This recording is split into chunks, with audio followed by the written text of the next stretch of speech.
it was that one conversation that for the first time in 12 years, I failed my flight physical. And so it was the pre-commissioning flight physical, failed it. And then GW gave me an option. They were like, you can either stay enlisted or you can go become a SWO. And two things. One, no offense to all my SWO brothers out there, but I just trashed the SWOs. Like when people are like, oh, I want to go drive shifts. And I was like, no, you don't. And my having ground X-ray 1, ready to check. 1, 2. Welcome to the Naval Aviation Ready Room podcast, where the stories, leadership, and leading-edge technology of naval aviation come alive. Hosted by retired Navy Captain Ryan Keyes, this podcast takes you beyond mere museum artifacts as he delves into the personal stories, pivotal decisions, and state-of-the-art hardware that define the world's most prolific aviation force. Today's episode takes us into the intersection of military leadership, operational readiness, and entrepreneurial innovation. Joining us in the Ready Room is Ryan Hogan, U.S. Navy Reserve officer and serial entrepreneur who has built multiple successful companies while continuing to serve and lead sailors in the United States Navy. Ryan began his career as a MH-53E Sea Dragon air crewman, later commissioning as a surface warfare officer aboard Navy ships, gaining firsthand experience in maritime operations and leadership at sea.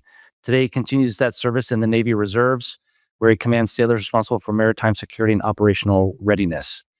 Alongside his military career, Ryan has founded several successful ventures, including Hunt a Killer, one of the fastest growing consumer products companies in the country, and now Talent Harbor, a company focused on helping organizations build stronger leadership teams.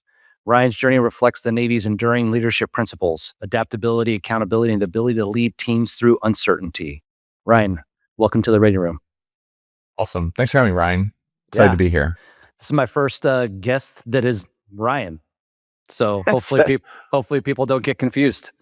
I'm already confused, so we'll see how this goes. Yeah, I know. Ryan H and Ryan K. Maybe we'll just go with that. So I don't know. Go. We'll see. Quick, before we start with some background questions, we were linked up from the podcast company that we both utilize, and it was interesting when we did our kind of introductory call. We soon found out that we have some mutual friends in the naval aviation community who I reached out to later afterwards and told them I was talking to you, and was very, very happy that we were getting together and talking. So, it just makes, again, it's that impression of the small world of naval aviation. You may not think it when you're in it, but then you just go ask somebody or talk to someone, and it's kind of one of those things. Someone comes up to you, oh, hey, I was in, my son's in the Navy, or my cousin, he's so-and-so. Do you know him? And it's like, there's 300,000 of us. Of course not. But then on the other hand, I talk to you and you're like, oh, do you know Josh Kinnear? Yeah, I know Josh Kinnear. Napoleon? Of course I do. And then it just happens. And this is 20 years ago. Like that's what's fascinating about this. Isn't like yesterday or 20 years ago, I was never thinking to myself, one day I'll be on a podcast. I don't think podcasts existed back then, but I don't think so. It is incredible how small kind of that universe is, and really cool. Yeah. But it is awesome to have you on here, because when we first started talking, I'll be honest with you, I was kind of like, Naval Reserve guy. We haven't talked about reserves. But then once we found out about the 53 side of it, and the fact that I have a touch point with the 53 too as well, then it just kind of snowballed from there. But that's kind of what we'll get into what you're doing today, of course. But I do want to go back in time a little bit. Maybe you can reminisce. You can say back in the day a couple times if you want. That's fine. I mean, I'm getting up there in age, so I say it, probably once a day, maybe twice, much to the chagrin of my sons. But just looking here, so I want to, like I said, go back in time. So tell me about where you grew up, why the Navy, why Naval Air Crewman, why the H-53, and we'll start from there, because I really want to then eventually get that into why you did off ramp, into become an officer, and definitely talk about State 21, because that is a unique, very unique, highly competitive commissioning source. And then we'll go into, like I said, your success today as an entrepreneur. So over to you, Ryan. Yeah. Well, I think what's really interesting is that probably some of the stuff that we're going to talk about, there was very little, if any, intentionality behind kind of where I landed, what I was doing, things like that. It was like, a series of poor choices, um, that that led me to the Navy, and it didn't stop there. I mean, it obviously you probably have a bunch of people from the Navy in the military. Like I was knee one twice, um, but the story begins with um, was barely making it through high school, and Mm. not because I'm an idiot, I but wouldn't really I wouldn't because assume like that. yeah, I just have a different style of learning. Like my Mm. whole way of learning is actually doing it. And Mm. so to like sit in a class and try and read a book or do things like that, that's not how I take information. So I wasn't doing well in school, and so I started cutting class. And what's interesting, like if you looked at, and one of the reasons I know this on my transcript is because to apply to the Seaman to Admiral program, you have to have your high school transcript. And so when that transcript came in, my personal statement it had a lot to do with trying to explain why I was absent for Mm. 90 days my senior year. Got it. And so I used to cut into 90 school and cut days? out. That's correct. Um, Wow, that's got to be like a school record. And I, still graduate? I don't know. So they brought my mom in and they were like, hey, if he misses one more day, he's not going to graduate. And what did I do? It took about 3 days. I was like, all right, new me, new Ryan, here we go. And Uh, then the third day, I started cutting again. And sorry. That's kind of funny. Okay. my my whole my whole thing was like I would cut into school because I needed one math credit for my senior year, and so I would cut into school for the 10-10 period, and then once 11 o'clock hit, I would cut back out of school and just go back Huh. home. But for me, there was street racing, there was barely got through high school, and I wound up blowing up my car. And so I was an electrical union worker with the IBEW out of Baltimore, and uh, my mom was like, "Well, you've got no job, no car. Like, you're not going to stay here. You need to go do something. How about the military?" And I just had a buddy join the military. He joined the Navy, and I was like, "Well, what are you doing?" And he was like, "Well, I'm this thing called an air crewman." I was like, "Well, what's an air crewman?" He was like, "I don't know, but I think you get to fly or something like that." And that was really the start of the journey because I didn't know, I didn't have all the background. Like when I went to MAPS, they were basically like, "Can you swim good?" I was like, "I can swim," and they were like, "Drive," and I didn't know what that meant at all either. So yeah, I mean that was really kind of the origin story. My mom signed my permission slip at 17 years old, and kind of off we went to Chicago and then Pensacola. Yeah. So, okay. So hold on. Did you say that you're an electrician? Like a apprentice electrician? Yeah, with the local union out of Baltimore. Yeah, like that was as soon as I got out of high school. That's what I applied for. Got into the program and I did it for about 6 months before I blew up my car. No kidding. Wow, that's great. I mean, you said you learn by doing, right? I mean, if you want to talk about hands-on learning, dude, being an electrician is definitely that, I would say. So, oh my God, where in Baltimore? So I was born and raised in Bel Air, Maryland, and then my junior year we moved to Owings Mills, Maryland. Oh, okay.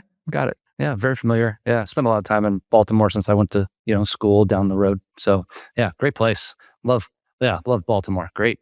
Sweet. Okay, so you're like, hey, I'm just going to go be an air crewman. Don't know what it is.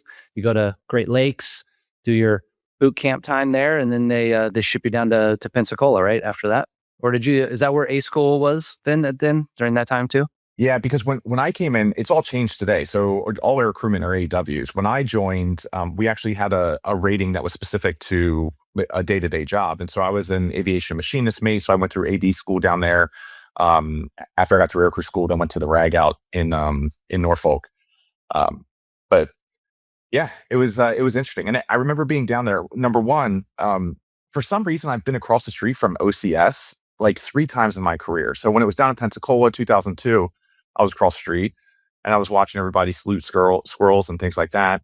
Um, and then when I went through NSI, they had moved it up to Newport already. So, um, but I just remember being down at aircrew school, called my mom, and I was like, I think I'm going to be flying like on actual aircraft. And that's when I know.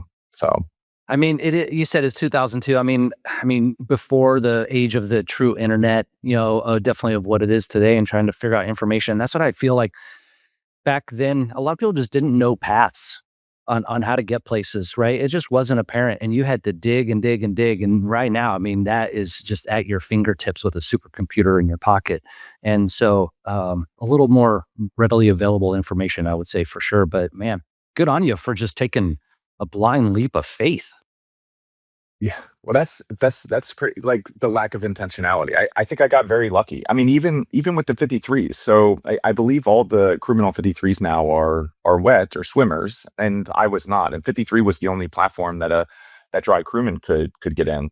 But after I went through aviation machinist mate school, they didn't give us options. They just said, "Hey, here's your orders. You're going to Norfolk to go to Yeah, this place called AWIST." that's But just right. got very lucky to get into the community for sure. Yeah, yeah. No, they're all still dry in the Oh, are HM they? world. Yeah, yeah. They're not AWRs, AW. Oh, they're technically AWSs, yes, to go Yeah. along with the Sierra side of it. But yeah, they are. They're all still dry. Yeah. So, Okay. Awesome. yeah. But we'll get eventually kind of the 53 community here in a little bit possibly. But at the time we're both I'll just give a quick overview. So HM-12 is the FRS, Fleet Replacement Squadron.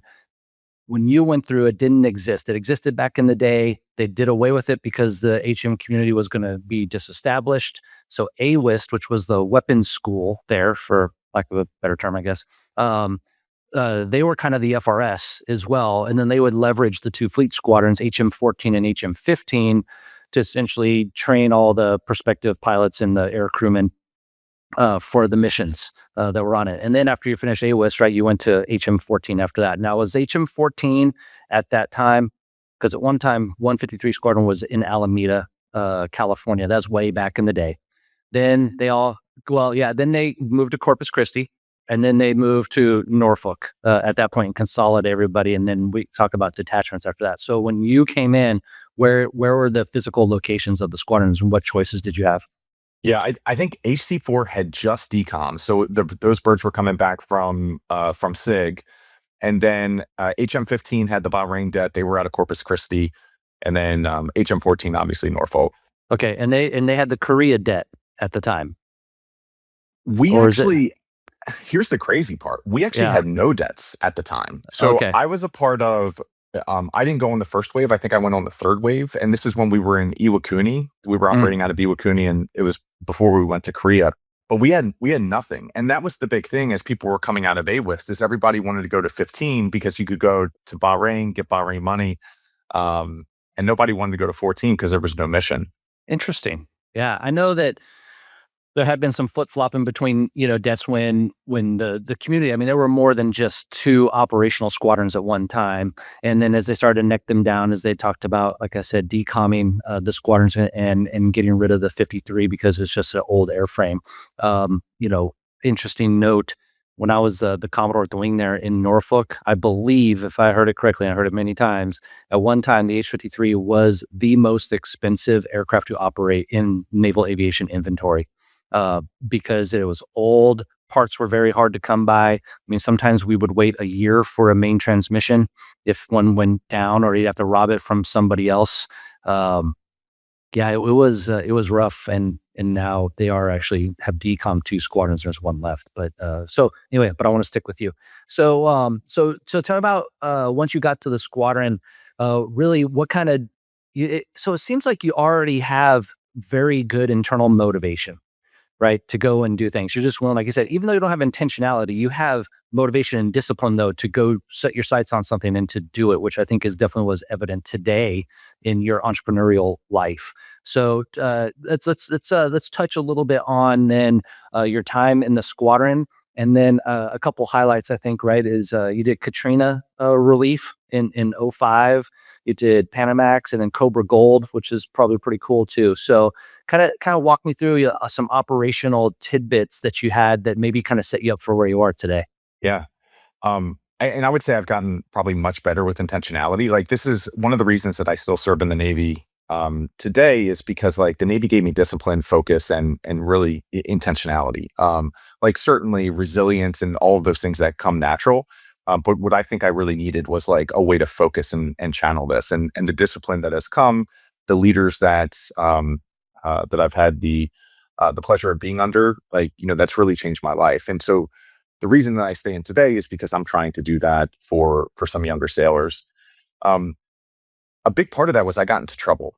So when I was going through AWIST, I checked in at a time, and as you know, the Navy ebbs and flows as far as personnel. So sometimes we've got way too many people, and they're just pushing them through boot camp, and we're pushing them into pipelines, and then sometimes there's nobody. I came through during a pretty big, I guess it would be a flow, but I came in through when a period of we were bringing a lot of people in. So there was 100 people at AWIST in a hold status when I checked in. And even my orders didn't have a class update because they didn't even know at that point. But what we did know is that I was supposed to be there for anywhere between 9 and 12 months, just in a hold status. And so I would wake up each morning, I would go into the office, and then we would swab the deck from 8 to 8:30. And then there was nothing for us to do. So they cut us out and we go back. And I did that for probably a few months.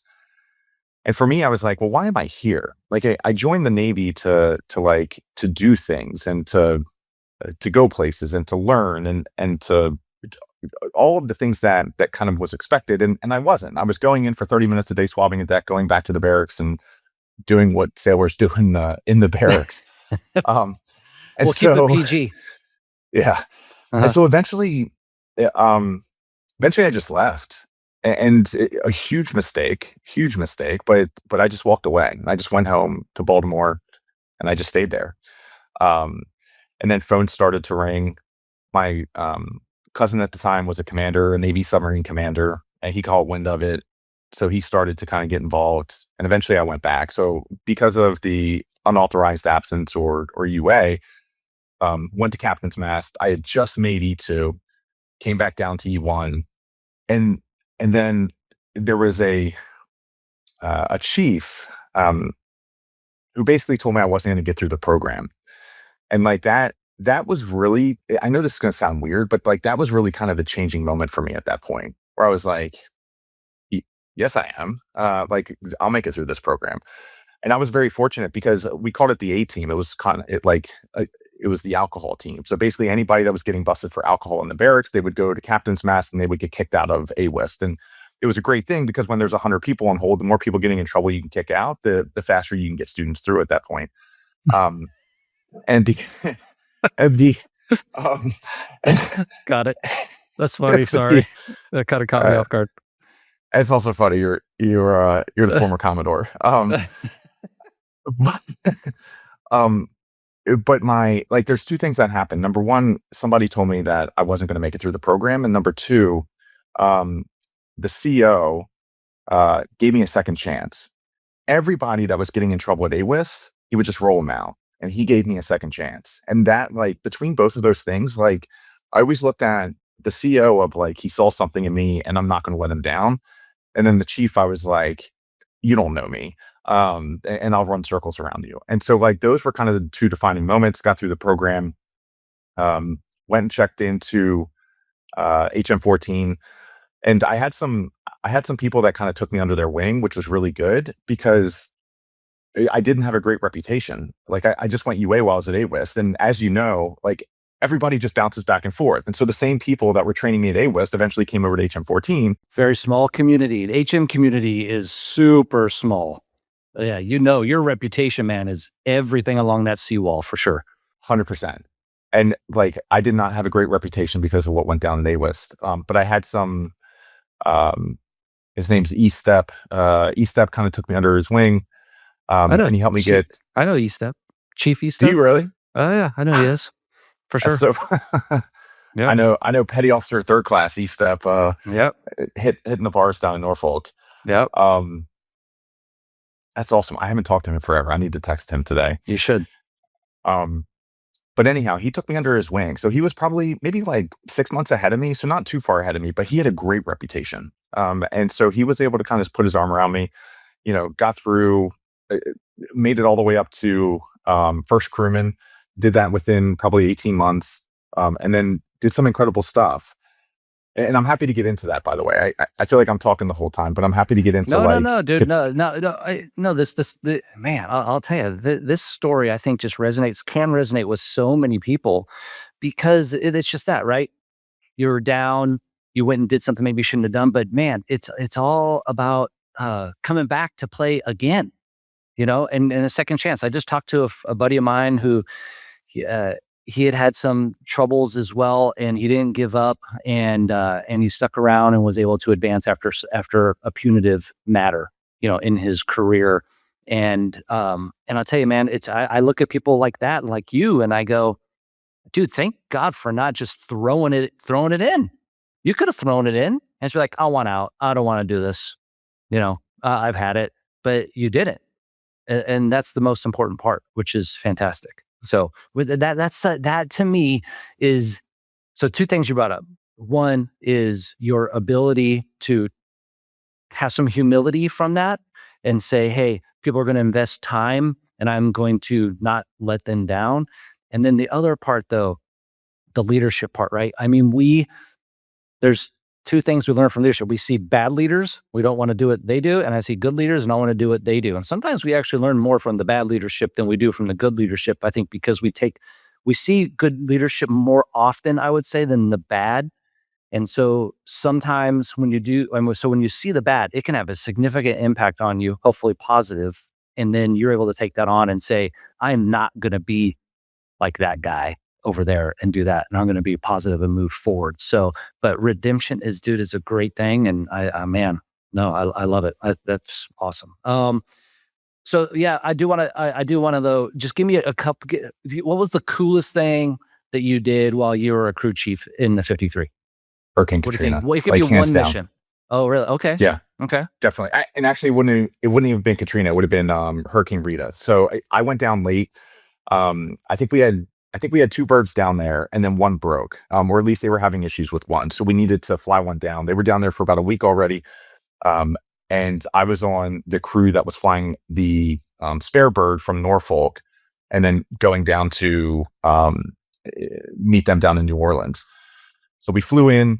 First, we flew into Panama. I forget. Oh, actually, we met in Panama. So they flew into Panama. We flew into Panama City, and then we did a crew swap on the bird. And then I basically brought my stuff. Nobody said I could come, but I just brought my sea bag. And when the crew came out, I was like, "Hey, will you guys take me?" And the other thing here, I didn't realize this because we're all friends, but there were some pissed off people because me coming meant they were going to get less hours doing really cool shit. So, yeah, but just uh, being able to do good. I think when a lot of people think about the military, especially today, like we think about killing people, dropping bombs, blowing up ships, like all those different things. There's so much more. And for HM14 or the HM community at large, the whole mission there is to go search, destroy, neutralize sea mines.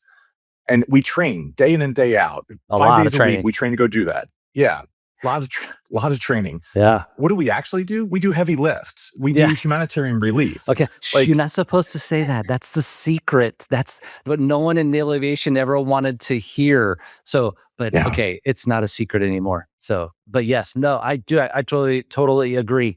So to piggyback, sorry, off of that is, so the wing there, so Helicopter Sea Combat Wing Atlantic that's in Norfolk. So I don't know if it was back when you were there, but essentially for the last probably 10 years, every summer they have a standing what's called PTDO, right? Prepare to deploy order, that is for 6 H-60 Sierras and 4 53s.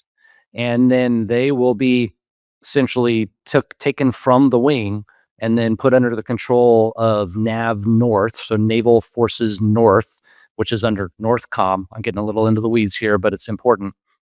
And then that unit will go wherever hurricane relief needs to happen.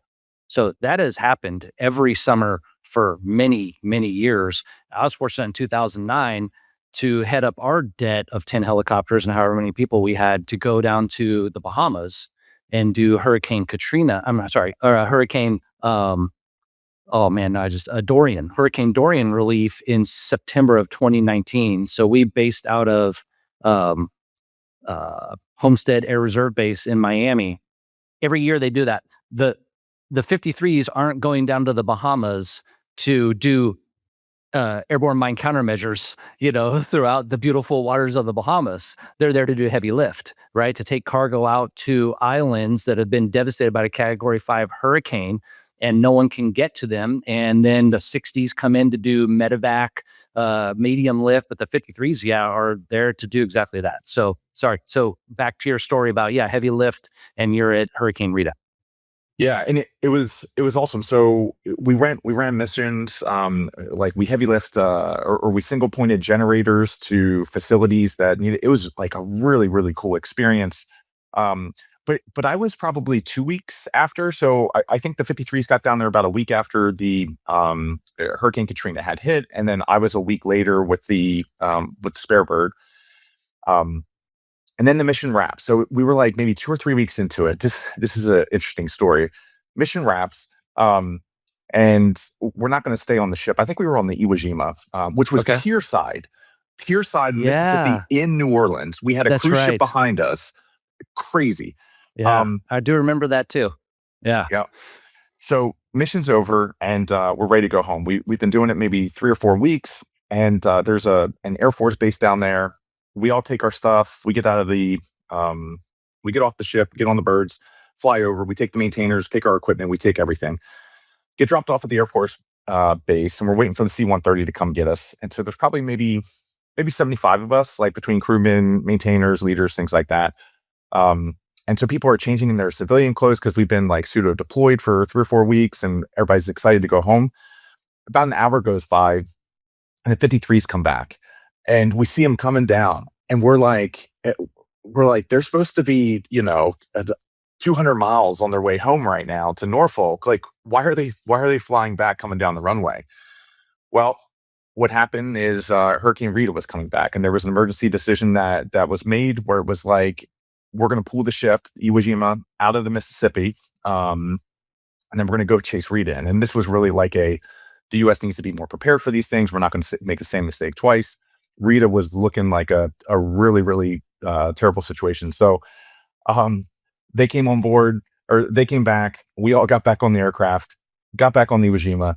Well, a couple things funny about this. One, like any good sailors, like when we're leaving the ship, we're not very polite when we're saying goodbye. We're more like, "Hey, we'll be in Norfolk if you need us." Yeah, see ya, You'll suckers. be.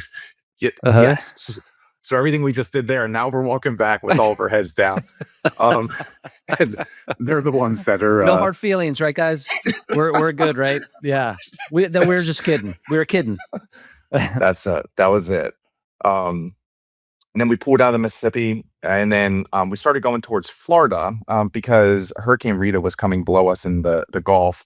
Then we made a U-turn, and we chased Rita into Galveston, Texas. Number one, we were on a big deck, but like chasing, it doesn't matter what type of deck you're on. If you're chasing a hurricane, like the seas were crazy. And then we were running missions. I think we were off the deck at 5:30 the next morning. So like literally Rita hit kind of in the middle of the night. And like Rita, the skies were just clearing. The sun wasn't even coming up yet. And we're off deck flying in. And that was some of the most gratifying at that point. Cause like the things that we saw, the people that we helped, there's no other feeling.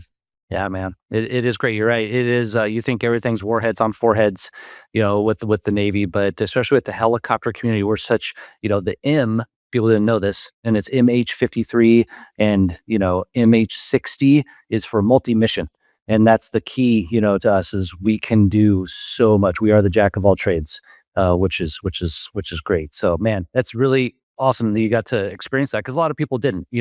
It's one of those things. It could be one in a lifetime experience. Like the people who are dropping bombs right now in Iran. It's like we go drop bombs every week or shoot somebody down. It could happen one time in your career and never happen again, or not at all. Right. So you're fortunate you got to experience that, because people would not have for 20 years. So yeah, that's awesome. So now I want to kind of roll into your decision to go to, or to apply for the Seaman to Admiral program, otherwise known as Stay 21. And so, as you moved through your time in the HM community, was it like you felt like you were done? You didn't want to, advance anymore. You wanted to branch off, try something else. So let's talk about that. Where you went to school, what you studied, and then you're coming back, and then affiliation with the reserves after that. Yeah. So I always wanted to be a pilot growing up. Like I was the era, the generation of Top Gun, and so that was always a goal. The problem is I had no intentionality, and so I don't know what I was thinking if like this goal was just going to magically appear. But essentially, like I learned I think there was maybe three different types of commissioning. There was direct commissioning, so you already had to have your bachelor's. There was State 21, and then they had the academy program. Um, I would not qualify for the academy program for a variety of reasons at that point. And so State 21 sounded like the one that made sense. Well, because I had an NJP on my record, I had to wait 3 years to even be able to apply. Okay. And then I didn't get picked up the first, second, barely the third, Yeah, no, barely the third time. that's normal, to be honest with you. I mean, it really is. So yeah, I wouldn't Yeah. take a thing from that, but okay. But see, that's just it though. You showed the desire to do it and kept applying. That was the key. I'm sure the board saw that. Yeah, and that was basically like my last personal statement that I wrote was basically like "see you next year." Was kind of the tone of that one. Um, but yeah, just always wanted to be a pilot my entire life, and just the opportunity appeared, and so at that point I was like getting good evals, doing good things. I had turned around. My grades were so poor in high school that I was doing full time school at Tidewater Community College while I was at HM14. And so, like, basically, what I went to the board with was like, this says I'm an idiot. This says I'm not. And this is more recent. So that was the grades. The absences, made some mistakes in my life. Um, and then I joined the Civil Air Patrol um, as well. So just trying to, do everything I could to show the board that I was serious. Yeah. Oh my gosh. So you made it on your third try. Congrats. Yeah. Awesome. Yeah. And then you decided to go to college where? I went to University of Maryland. So we were talking about this earlier, originally Yeah. from Maryland, but I was actually stationed at Pax River at that point. So Mm-hmm. I had rolled the shore duty. I was at HX-21, trying to take the mine countermeasure systems, put them on the 60 Sierras. Mm-hmm. Um, and so when I got picked up, and you could go to any school you want to that's got an RTC program, George Washington University has 5 crosstown affiliates. And so University of Maryland is one of those. Um, I think I applied for English because it was the first thing on the drop down. I just need something to show the Seaman to Admiral program that I at least had admission. Yeah. I was an Um, English major, man. It's a great major. yeah. Well, eventually I went to business school, but that Oh, was a whole nother ordeal. yeah, I got it. And then, yeah, so you study business there. And then did you do all 4 years? Did they pay for all 4 years, or did you use some of your credits from Tidewater and then you did like 3? How did that work? Yeah, so it maxes at 3. So you can't do, or at least when I went through Seaman to Admiral was maximum 3 years. And so what it forced you to do is go to school during the summer. Here's where things kind of get interesting, because this is going to be the intersection of entrepreneurship, and not in a great way, but the intersection of entrepreneurship and like the Navy. So when I was down at PAX, I launched a t-shirt company, and the t-shirt company was called Warwear. What a mistake. Mistake in a name, mistake in a t-shirt company. But the lesson learned with Warwear is if you build it, they don't necessarily come. As an example of that, when I was going through this, McKay E-Step was like, "Hey, can you get some yellow ones?" And I was like, "Yeah, I'll get yellow ones." And then McKay never even bought one. So I had a whole 2-car garage full of t-shirts, and we just couldn't move them. And so I opened up a Men's Health. We were on Solomon's Island, Ooh, and nice. there was this ad for something called Warrior Dash. And what I knew when I opened that magazine is that advertisement cost that company $160,000, because I had called Men's Health to ask about their advertising rates for my t-shirt company. And when I heard the rates, I was like, nope. But what that showed me is that there was a real market for these obstacle course races. And so I called my best friend, childhood friend, and I said, hey, I've got $120,000 worth of t-shirts in my garage. They've been sitting there for a year, and like, I've got to move them somehow. And there's this event that seems to be scaling very fast. Let's go do something similar. I'll sell these t-shirts to the event company. The event company will be yours and I's. So anyhow, we came up with the name Run for Your Lives. And Run for Your Lives wound up becoming the first ever zombie-infested 5-kilometer obstacle course race. So if you think back, like Tough Mudder, Warrior Dash, Spartan Race, It was that, except you wore a flag football belt and you ran around a course, and we put 250 zombies on that course to chase you around. What we weren't expecting was we had about 12,000 people that showed up to our first event right outside of Baltimore. And then at that point, we were like, we can scale this. So we scaled it nationwide. We went from 1 event to 13 events. The year we did 13 events, that was the year that I was at the University of Maryland. And then the next year we tried to do 25 events, but we scaled from 0 to, that was probably 0 to 7 million in about 2 years, and made every mistake in the book. All while you were a full-time student at the University of Maryland getting your business degree. Yeah, full-time student, and then running down to GW once a week because you got for to do Navy drill and requirements. Yeah. and dance around. Yeah. Oh my So, gosh. Yeah, So did you get rid of the shirts? got rid of the shirts. So that Yeah. was like maybe the I don't know, maybe that was the one good thing that came out of that. Yeah, that's the highlight. That's the Um, highlight. Yeah. So you were competing then against those other ones, like I said, Tough Mudder, Spartan Race, all of those. It was definitely different though. I mean, in those other ones, people aren't chasing you, which is definitely, I think, definitely makes it a little bit more interesting for people to try that rather than just going over an obstacle course. Yeah. And we had great luck. Like, we never got any of like the big press. I mean, we got press, but we never got press associated with they called it the OCR, the obstacle course racing industry. We were never in that bucket. We beat out Spartan Race in year 3. So we did 112,000 participants, and I think their count was like 98. This was 2012. That was Oh the my biggest year. gosh. Yeah, it was great.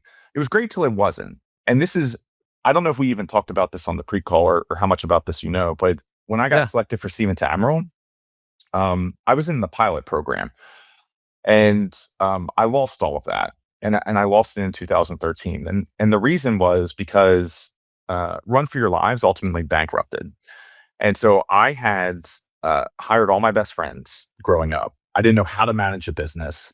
All the businesses that I had before that, they didn't scale, they didn't go anywhere, so I didn't know what I was doing, and we made just about every like crap decision in the book. We eventually ran out of cash. And so in the event industry, what happens is you sell tickets to an event ahead of time. And so you can't manage, operate, run the business based upon the bank account like we did.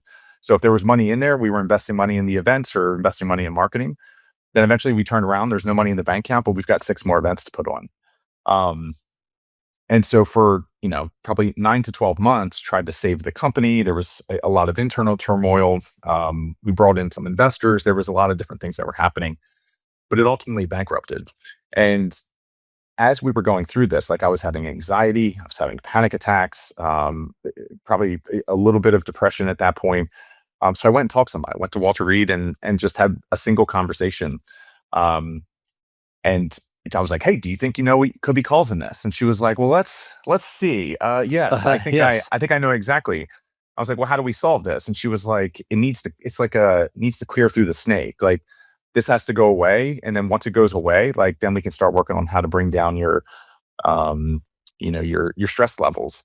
Mhm. But it was that one conversation that, for the first time in 12 years, I failed my flight physical. And so it was the pre-commissioning flight physical, failed it. And then GW gave me an option. They were like, you can either stay enlisted or you can go become a SWO.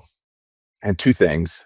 One, no offense to all my SWO brothers out there, but I just trashed the SWOs throughout like all of GW. Like, when people are like, "Oh, I want to go drive shifts," and I was like, "No, you don't. Like, you want to go fly planes. You do not want the life of a SWO." And so those were the two options they gave me. The problem with going back enlisted at that point was I wouldn't have been able to maintain. I had force converted to AWS, and I wouldn't have Yeah. been able to maintain that. So I was Right. like, Because of the I'll go flight drive physical. ships. Yep. Yeah. Yeah. So there we were. So it's kind of funny. It reminds me of just what you're talking about after leaving the ship on the 53 and then going in and then going back on the ship again. And you had to tell all the SWOs that you're becoming a SWO now. This. I've never even put these pieces together. There's a lot of that. There's a lot of that. Yeah. Oh man. Well, I'm sorry to hear about the business. Yeah. So, but we'll get to that here in shortly. So then you decide. So you, like I said, another dose of humility, maybe, right? Mhm. from Yes. earlier, and you're like, okay, I'm going to be a surface warfare officer. Now you're probably thinking, okay, hey, I got to pay back the years I just did for State 21, but it's not necessarily something I'm going to do for the rest of my, 20 years as a SWO. You're probably not, and which is fine. And then, but you're going to go be a great surface warfare officer, lead sailors, and then from there you join the. So if there's anything of significance, like leadership wise, when you were a SWO, I assume you had good leaders and bad leaders too, or they're all just kind of like you were just ready to kind of punch after your time. No, good leaders, bad leaders too. But just a really special time as a SWO. So I was on board the USS Comstock. I was a communications officer. Again, going back to like people saw stuff in me. Like I checked on board day one. There was a couple different open roles, and so they gave me, I think, RDiv, which is repair division. And then I had to go to school, so I went to school for a month, and I got a phone call, and they were like, "Hey, they just fired the commo. The captain wants you to be commo." I was like, "Yeah, sure, that makes sense." Number one, commo is like the hardest job, and I'm not saying that because like I'm special. Like the communications officer is one of the hardest jobs on a ship, and the other guy had just gotten fired, and so like he kind of handpicked me for that, which number one was great, and two, his name was do you know Jervia Loda? Yes. No way. Do you really? So you want to know why I know him? So my final tour before I retired, I was an instructor at Joint Forces Staff College in Norfolk at NSA Hampton Roads. One of the schools inside the college is called JCWS, Joint and Combined Warfighting School. And so what happens is anywhere from '04 to '06, joint wise, will come there for 10 weeks and get what's called Joint Professional Military Education Phase 2 out of it. Normally you get that through a war college, a senior level war college, but if you don't have the time in your career path to do that, they'll essentially send you there for 10 weeks. You learn how to, you essentially study Joint Pub 5.0, which is the planning pub. And we run exercises. He was in, I was an instructor there, and there's a team of 3 instructors. He was actually one of my students. I'm not kidding you.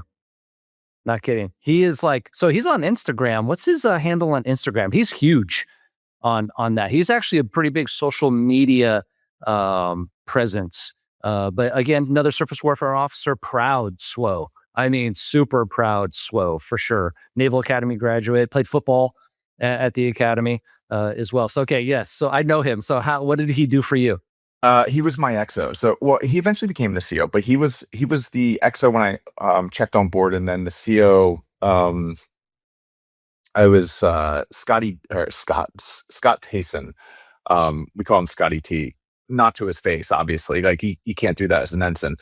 But that was the CO XO duo, and I've never still in my time like have experienced that level. Like the rapport that they had and the balance that they had and like how it all came together. And Captain Jervy, because he's still active duty, so Yes, that one he I is. very careful Yeah. on. But he's an incredible human. I mean, He because is. he's not. People can look at some of the things that he does, because yes, he is very much an influencer. He's probably got 1 million followers, and everything he posts goes crazy. He jumps off the back of ships as a part of like leaving the ship, and then it's crazy. But he's real. Like the things that he does, like that's actually him, and that's him being like deeply authentic. So anyhow, yeah, long-winded. Like, Yeah. He it cares was a about great his people. experience. That's one thing. I didn't know him very long, right? I mean, I knew him for 10 weeks, and man, he truly cares about his sailors. We actually did a ship tour on an LPD or an LHD. I can't remember which one it was. And I'm like, he was at home there, right? Because he's an amphib guy, I think, by trade. I don't think he's a cruiser destroyer guy.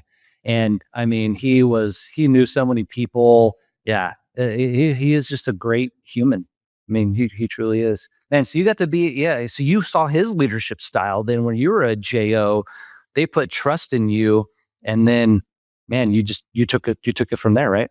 And it was great there. I learned a bunch. Had to make tough decisions on the ship about who I was going to put where, and some people that I had to remove. And it was just a really gratifying time where I got to like apply everything that I had learned from both like terrible leadership and good leadership. And they kind of just gave me like carte blanche to go do it. And I don't know if that's because, at that point I had 13 years in the Navy. But I don't know why it was, but I got it, and it was incredible and learned a Yeah, lot. trust, right? Yeah. Trust is what that's, man. You can't be a leader without the trust of your people. So, Yeah. wow, no, and that's exactly what it is, man. I looked at you and all your fleet experience that you had already, and they saw it in you, which is great. So, okay, so you do your SWO time, and then you, I assume it was a 5-year commitment afterwards. I think it was only Was 4 it years. There was 4? some weird Yeah, stuff no, that happened. it could Yeah. be 4. It could be Yeah. 4. Some of them do have the different accession programs are different. So you decide to then separate at that point. And was intentional, I assume, right? You had some intentionality there, because you really wanted to go into the business world. What was it that you saw? Is it the previous experience of the kind of, sorry to say this, failure of the previous business, and you knew that you could do better than that, uh, and then but you stayed affiliated with the reserves because you love the Navy still, Yes, very right? much. Yeah. Yep. And that's like, I'd love to say I just kind of walked off the plank, and like everything was like we figured it out. The reality is we had launched the other company. So while I was on the Comstock, and then eventually I got into the LCS program, um, really, like I know the LCS gets a bad rap, and I understand why it gets a bad rap. But the whole mission module setup and like some of the things that we did was just like really incredible. Dude, it can do some cool. We had debts, HSC 22 and 28 at the wing, both had debts on board LCS, Littoral Combat Ship. Honestly, if it was mechanically improved, dude, it is a very capable ship to do some really neat missions. So I'll just say that. I don't want to take too much more time, but yeah, dude, that is cool. I'm glad you got into that.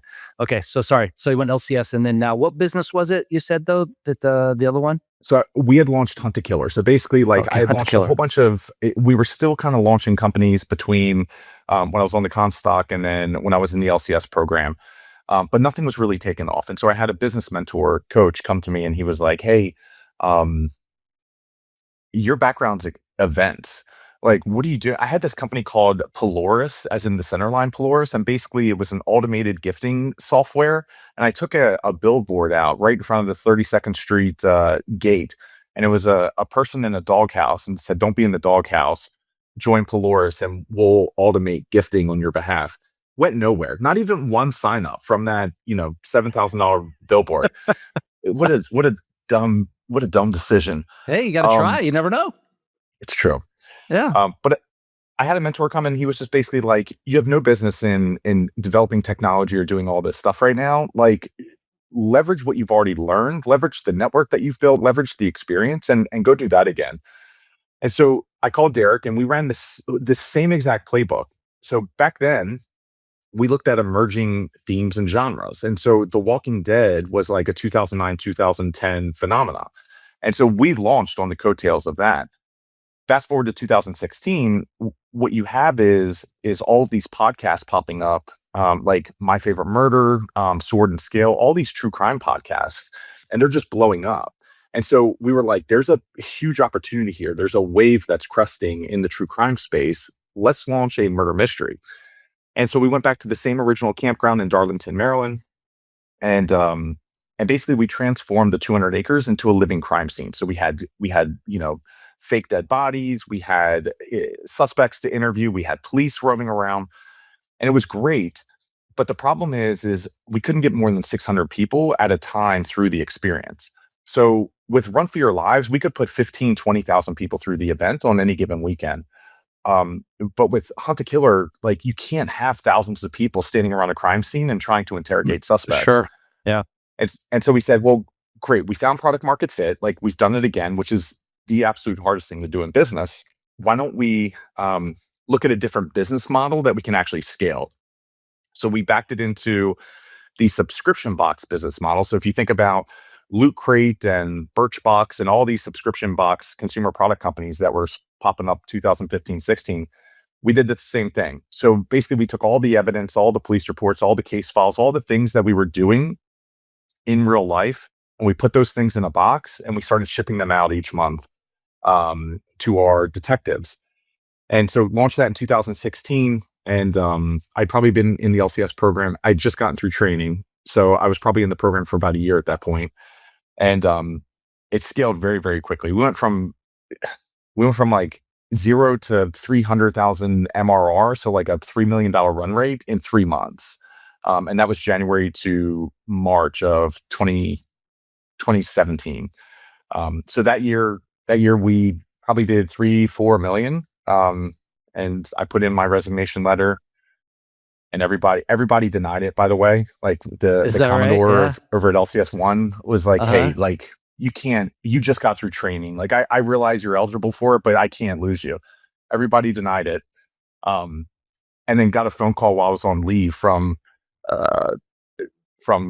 personnel or PERS, and they were like, hey, it's been granted. You've got 2 weeks. That was it. Oh, 2 weeks. It was a very accelerated process at that point. I was saying, did you get tap class in during those 2 weeks or what? Ooh, Oh my gosh. And then Yeah, it they're was- probably just like, see ya. Yeah, well, I think everybody was sitting on the chit. So the issue is it got the resignation package had the original date on it, but it took so long to actually get to PERS because everybody kept denying it or thinking about it or wanted to talk to me. So by the time it got to them and then to the right desk, and they went and approved it, even with all the not recommended, it was quick. Wow. Dude, so just like that. So then you're like, ooh.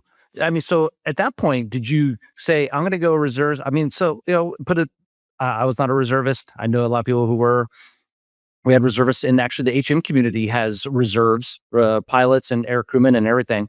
And so was your drive to stay affiliated with the reserves? I mean, was it out of, hey, I just want to continue to have a paycheck in case the business stuff goes bad? Or was it a little more altruistic? And I'll assume that it was to say, hey, I still want to serve. I want to lead sailors. But it's usually a combination of both of those things. I mean, airline pilots affiliate with the reserve all the time because of airlines, dude, they cut people and furlough pilots all the time. And if they need to, they'll just go on active duty orders for a year and go fly and get a paycheck. Which is great. I mean, they're serving the country. So how was it for you? How did you make that decision? Yeah, I definitely think that's evolved over time, meaning that like, where I'm at today, it's probably like 100% one thing and 0% the other, but it was definitely split when I left. And I would say it was split between 3 different things. Number one, like spent a lot of time in the Navy. I won't say that. I try not to let things become a part of my identity because I think that can really complicate decision making and a lot of other things. But it was a part of me, and so just walking away from that after 15 years would have been very challenging or very difficult.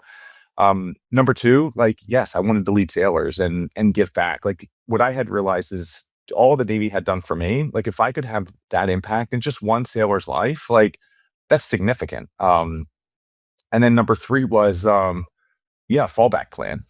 So it was like, everything goes south. Like I have this, plus I had 15 years. So all I needed was 5 more to retire. That's right. So I would say like it was split evenly between those 3. Today it's 100% altruistic. Okay, good. Like to come up here to Spokane, like I've got to pay my way. It's like today is to give back.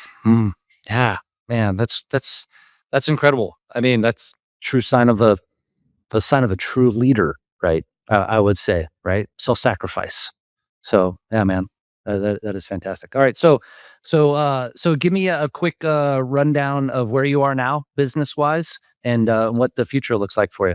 Yeah. So business wise, fortunately didn't need the fallback plan. I did deploy. I mobilized with the Navy Reserves right after, like coming out of the pandemic. I got a phone call. We had just raised $12 million for Hunt a Killer. It's about 10 million in equity and 2 million in debt.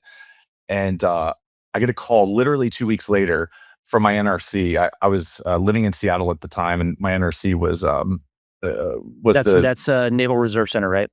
Yes. Yeah. Okay. Mm-hmm. But get a call from the Naval Reserve Center. They're like, "Hey, you're mobilizing." So that was interesting. Scaled Hunt a Killer. Hunt a Killer scaled to the 6th fastest growing company in the U.S. according to Inc. And then I sold it 2 years ago. So grew, scaled, sold, great, awesome. Wow. And then Congrats. it was That's awesome, thanks. dude. Oh my gosh. Okay. Sometimes, there's from bankruptcy to Yeah. Hunt to Killer, which was Timing is everything, great. as we say in the Navy. Well, sometimes it is in the business world too, right? Yeah. Yep. Uh-huh. And I actually sold it while I was at Naval War College. No, by the way, nobody at Naval War College knows that. But we ran a 9-month program, and because I sold it January 26th of 2024, and the Naval War College has like three, maybe it's a little bit more than that, maybe five like billets or slots that they hold for Navy reservists that want to go through. So I was going through a 10-month program at War Wow. College Nice. and selling the company simultaneous. So when people are like, "Oh, did you take any time off?" I'm like, "Yeah, I took 6 months off." But I was at the War College, so I was still reading 600 pages a week and doing that's right, papers. So Hey, that was a whole thing. they say it's only a lot of reading if you do it. But when I went to War College, I did do the reading because I'm not the smartest guy, and so, dude, I put a lot of time and effort into when I went to War College. But that's good. You got to go there, man. That's awesome. You got to go to Newport. I was in Montgomery, Alabama, so Newport. I mean, definitely, you get. Oh my gosh, lobster rolls like you wouldn't believe it up there. So it's fantastic. Yeah, Newport's amazing. Newport's really amazing. Yeah. Okay. So talk to me about Talent Harbor. You give me your pitch. Yeah, I mean it's a super simple pitch, which is like we play salespeople, and the biggest question I get nowadays is like, how do you go from like zombie events to murder mysteries to recruiting? And the reality is like I have never found a passion in like the actual service or product that we're developing. Like my passion and my purpose come from helping people achieve like what they want to achieve out of life. And I can do that whether I'm leading a recruiting agency or a murder mystery company, or I could lead any company or a unit out here in Spokane. And so anyhow, yeah, I got into recruiting. The reason for that is Hunt to Killer spent $1 million on recruiting. And I was like, what a stupid industry this is that like has not evolved or changed over the last like 50, 60 years. People do contingent based recruiting. It just makes no sense. So called the best recruiter we ever used at Hunt to Killer. And I was like, I'm going to launch a shop. Took 6 months off. And do you want to join? And she was like, yeah. So she had sold her shop. That shop had sold. She was post earnout. So we joined forces and we haven't looked back. So it's been a lot of fun for sure. Oh my gosh, man. I mean, and that is a quick turn success, right? I mean, you guys are on the up and up, right? Yeah, it's growing very fast, which is great. I mean, like any company, it has its problems. But like, it's such a different thing. To a certain extent, I'm like, I wish I would have learned this earlier. I wish I would have gotten into this earlier, just based upon, Hunt to Killer. It's great to say, oh, we went from 0 to 55 million in 4.5 years. On the other side, when you are scaling that quick, everything on the inside is falling apart. So as sexy as it looks and the press that you're getting and everything, on the inside, like your inventory stuck in customs. You didn't manage inventory right, so you're missing pieces. You've got people. There's always a fire happening. This is completely different. I podcast all day, build relationships, and business magically appears. So it's been a lot of fun. Wow, that does sound pretty cool, dude. Yeah, that's it. That's it. Okay, and I'm sure you have maybe other things brewing in the background or whatever it is, or side gigs. I mean, it doesn't sound like you ever sit still. I mean, you went up to Spokane for the weekend to drill. So how many years do you have in total now in the Navy? 2002, 24. Oh, wow. Okay. So yeah, man. So you're on the path really to keep going. You're a commander now, correct? Lieutenant commander. We're Okay. still, yeah, we're still working on that. I think I'm eligible, like literally the board's convening in 4 days. So I believe I'm eligible for that one. Yeah. Awesome, man. Well, good luck. Well, thanks. I hope selection comes through for you. I mean, that would be awesome. Just to continue that ability to, like I said, keep leading sailors. So, well, what I thought when I first saw your name on the list, that we weren't maybe going to have all that much to talk about, or I was skeptical at first when we first started talking, and it has turned into, I think, something that we could keep on talking about for another hour. I'll be honest with you, and maybe be a follow up to see how it's going in a year or something like that. So, which I would love to do, man. Which is fantastic. So, But I just want to say thank you very much for joining us here on the Ready Room, sharing your experiences as a Sea Dragon, crewman. So, long live the 53. At least in the Marine Corps, it'll still live there, which is awesome. But yeah, I just want to say thanks. I'll leave the last words for you. Yeah, no, I appreciate you having me on. Like this was a blast, and the reason this is because this is like a mishmash of like two different sides, and we have all the common backgrounds and stuff like that. So I just want to thank you for having me on, and yeah, it's been a blast, kind of sharing journey and trading more stories. Yeah, for sure, always fun. Back in the day. Back in the day. There it is. That's right. All right. Thank you for joining us on this flight through history and innovation here at the Ready Room. We hope today's episode inspired you with new insights and incredible stories that make naval aviation so extraordinary. Don't forget to visit the National Naval Aviation Museum in Pensacola, explore our online resources at navalaviationmuseum.org, and dive deeper into stories we've shared. Follow us on social media for updates. Until next time, see you in the Ready Room. Thank you for joining us on this flight through history and innovation here at the Ready Room. We hope today's episode inspired you with new insights and the incredible stories that make naval aviation so extraordinary. If you enjoyed the journey, be sure to subscribe, leave a review, and share the podcast with your network. It helps us reach more listeners like you. Don't forget to visit the National Naval Aviation Museum in Pensacola, Florida, or explore our online resources at navalaviationmuseum.org to dive deeper into the stories we've shared. Follow us on social media for updates, behind-the-scenes content, and a sneak peek at upcoming episodes. Until next time, thanks for listening to Ready Room. See you on the next flight.